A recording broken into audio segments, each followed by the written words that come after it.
ജനങ്ങളെ വെല്ലുവിളിക്കുന്ന ഒരു ഗുണ്ടയ്ക്കും കേരളത്തിൽ സ്ഥാനമുണ്ടാവില്ല. ഇത് ഗുണ്ടകളുടെ നാടല്ല, സമാധാനം ആഗ്രഹിക്കുന്ന ജനങ്ങളുടെ നാടാണ്.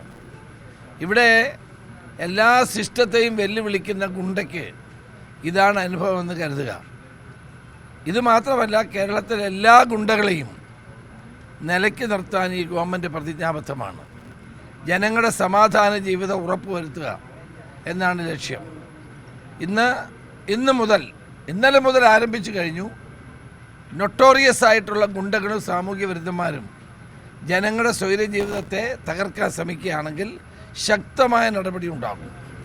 ആ കാര്യത്തിലൊന്നും ഒരു വിട്ടുവീഴ്ചയില്ല. ഓണം കൂടെ വരികയാണ്. ഈ ഓണക്കാലത്ത് ജനജീവിതത്തെ അപകടത്തിലാക്കാമെന്ന് ഒരു ഗുണ്ടയും കരുതണ്ട.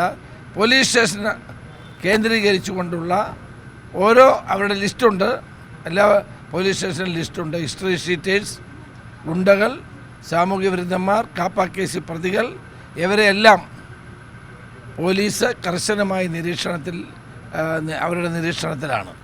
അതുകൊണ്ട് ജനങ്ങളെ വെല്ലുവിളിക്കാൻ ആരെയും അനുവദിക്കില്ല, ഒരു സംശയവും വേണ്ട. രാഷ്ട്രീയ സംരക്ഷണം കിട്ടിയിട്ടുണ്ടോ? ഏത് സംരക്ഷണം കിട്ടിയാലും ഇത്തരം ആളുകളെ നിയമത്തിന് മുമ്പിൽ കൊണ്ടുവരും, ഒരു സംശയവും വേണ്ട കാര്യം. ഇദ്ദേഹം കണ്ണൂരെത്തി എന്ന് പറയുന്നു. കാരണം ഇത്ര ദൂരം സഞ്ചരിക്കുന്നു, അതിനുശേഷം CCTV വിഷ്വൽസ് പുറത്തു വരുന്നു. അങ്ങനെ ഗുണ്ടകൾക്ക് കേരളത്തിൽ ഒരു സ്വൈര്യവിഹാരം നടത്താൻ ഒരു സാഹചര്യം. കേരളം ഗുണ്ടകളുടെ പർദീസയല്ല, സമാധാനം ആഗ്രഹിക്കുന്ന ജനങ്ങൾ ജീവിക്കുന്ന നാടാണ്. കുറേ ആളുകൾ ഇറങ്ങി മനഃപൂർവ്വമായി കുഴപ്പമുണ്ടാക്കാൻ നോക്കുകയാണ്. അവരാരായാലും ശരി. ഇപ്പോൾ അവരുടെ കൈകളിൽ വിലങ്ങ് വീഴുമെന്ന് തെളിഞ്ഞല്ലോ. 2-3 ദിവസമായിട്ട് എന്തോ ഒരു വെല്ലുവിളിയായിരുന്നു. അപ്പോൾ ഇതൊന്നും ആരും നിയമത്തിന് അതീതരല്ല. നിയമം എല്ലാവർക്കും ഒരുപോലെയാണ്. അതുകൊണ്ട് നിയമത്തെ വെല്ലുവിളിക്കാൻ ആരെയും ഈ സംസ്ഥാനത്ത് അനുവദിക്കുന്ന പ്രശ്നമില്ല. അക്കാര്യത്തിൽ ഒരു സംശയവും വേണ്ട. ഒരു രാഷ്ട്രീയ സംരക്ഷണവും അതിനകത്തിൽ പ്രശ്നവുമല്ല. കൊച്ചിയിലാണെങ്കിലും തിരുവനന്തപുരത്താണെങ്കിലും വലിയ ഗുണ്ടാ സംഘങ്ങൾ, കൊട്ടേഷൻ സംഘങ്ങളൊക്കെ വളരെ സജീവമാണ്. ഒരു സമാന്തര സംവിധാനമായി സംസ്ഥാനത്ത് പ്രവർത്തിക്കുന്നു.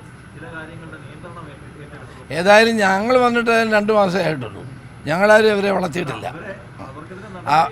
അതിപ്പോൾ നിങ്ങൾ കണ്ടോ, അതുണ്ടാവും. അതുകൊണ്ട് ഞാൻ വളരെ മുന്നറിയിപ്പ് നൽകുകയാണ്.